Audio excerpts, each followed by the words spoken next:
everyone. Today is the 29th day of the 30 days of gratitude and thankfulness. And before we start the word, I want to encourage everyone to share this word and also like and subscribe to my channel and my podcast. I thank you all for listening. And the title for today's word is Accepting Feedback. Christ has called us to hold each other accountable and offer rebuke to other believers, whether it's verbally, through a sermon, or through a prophetic word. While there may be some believers who may not be agreeable to receive a rebuke, it is still necessary for the body of Christ to be able to stay united and also to mature. As difficult as it is to be rebuked, it is for our benefit to accept it as positive feedback. In order for us to learn what we should change in our character and what we should work on that is hurting us, and what we should let go that is holding us back, or acknowledge when we have sinned. Rebuke can be directed towards the church, towards church leaders, towards the members, and also it can be used to rebuke a child, a family member, a friend, and in the work environment with colleagues or staff.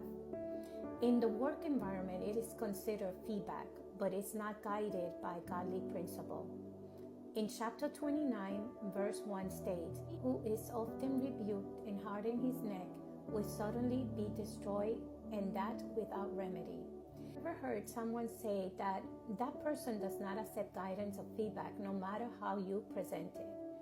They have hardened their hearts and closed their ears to rebuke as they follow their own way without God being the center of their life. In the NKJ Study Bible provides a definition for the phrase, often rebuke, which in Hebrew means a man of rebukes. A person who rejects rebukes or feedback is stubbornly rejecting God's correction and will face disastrous consequences. As believers, we should be open to receive rebuke as long as it is to edify, for correction, to provide constructive criticism, or to produce change. In 1 Timothy chapter 5, verse 20, it states, and provides an excellent example of a rebuke due to sinning, in which the person was called out and rebuked in front of the congregation. Those who are sinning rebuke in the presence of all. The rest also may fear. According to the NKJ Study Bible, it states that this verse refers to elders who fail in their leadership, whether in the local church, their social life, or in their home life. Rebuke is a command to bring a sin to light, to expose it before all, including elders in the church body. And this can be found in page 2048. The public rebuke of a sinning elder is to provide an example to the members to prevent the congregation to start justifying their own sins. For them to see that even the elders of the church are to be the example of living a blameless life.